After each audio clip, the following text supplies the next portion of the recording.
Bir neçə saat bundan əvvəl Ambasador oteldə Gənclər Məclisi əsgər ölümləri ilə bağlı tədbir keçirməli idi. Amma öncədən razılığa gəlinsə də tədbirin keçirilməsinə icazə verilməyib. Tədbir iştirakçıları, xarici dövlətlərin səfirliyi nümayəndələri, jurnalistlər içəri buraxılmayıb. Tədbirdə iştirak etmək üçün Gənclər Təşkilatının nümayəndələri, vəkillər, siyasi xadimlər gəlsələr də buna məhəl qoyulmayıb.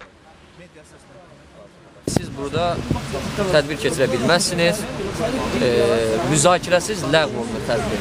Düzdür, biz heç bir ödəniş də eləməmişdik əvvəlcədən, yazılı müqavilədə bağlamamışdı. Amma yəni, belə deyək, hər hansı bir problem görsəydilər, düşünürdük ki, özləri bildirədilər belə bir şey. Orada siyasiləşdiriləndə, oradan müxalifəti sıradan çıxartmaq üçün, vətəndaş cəmiyyəti qurumlarını sıradan çıxartmaq üçün istifadə edəndə, oradan saxtalaşdırma, seçkiləri saxtalaşdırmaq üçün istifadə edəndə orada da adamları da öldürəcək. Balazın başını əsin, Allah! Balasının başını əti böyüklərin, Allah! Allah! Bəraət verən bala itirmişəm, balamı öldürən yansın. Orada da baş verənlər siyasətlə birbaşa bağlıdır və orada da baş verən siyasətdir. Ona görə düşünürəm ki, biz rədd ol deməliyik.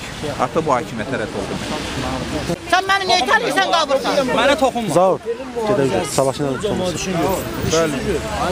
Mühafizəliyə gedirik. Gedək mətbuat konfransı. Okey, gedək mətbuat konfransı. Azərbaycan əsgəri. Azərbaycan dağılışın qardaşım. Dağılışın qardaşım. Oldu. Həbər Azərbaycan yansın. Elə belə böyüklərin balasının başını.